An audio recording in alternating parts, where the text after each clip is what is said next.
Their reasons for pursuing doctorate degrees vary, from being inspired to follow their mother's college experience to wanting to address inequities they saw in the classroom when teaching. No matter their motivation, they are grateful to Sister Circle, a support group for women of color. It was refreshing, I would say, to have other people that look like you, particularly when I was in a bachelor's program and a master's program where I was the only one. The group was born of a Facebook post asking if there were any female minority students attending Indiana University, Purdue University, Indianapolis, pursuing advanced degrees.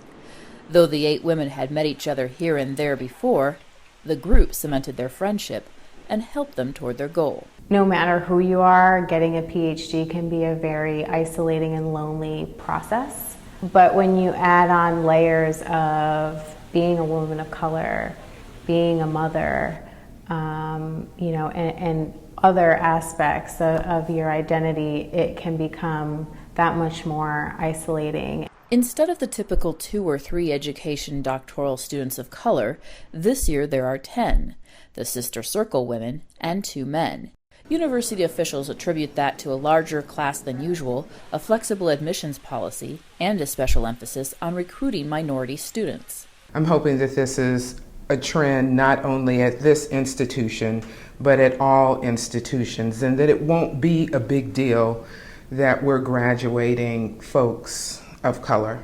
Professor Robin Hughes, the advisor for many of the women in Sister Circle, says the key is to make sure schools don't just claim to embrace diversity, but take proactive measures, such as hiring a diverse staff to attract students of color.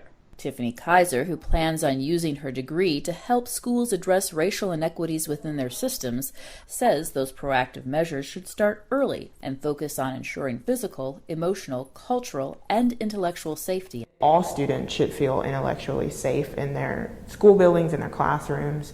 They should be free to take intellectual risks. They should be supported in their learning and growth. The women hope to continue Sister Circle long after they go their separate ways. They plan to hand it off to a new generation of students over the summer. If they have one piece of advice to offer anyone attending college, it's to have a great support network of family and friends in place. It can make all the difference. For VOA, I'm Erika Celeste in Indianapolis, Indiana.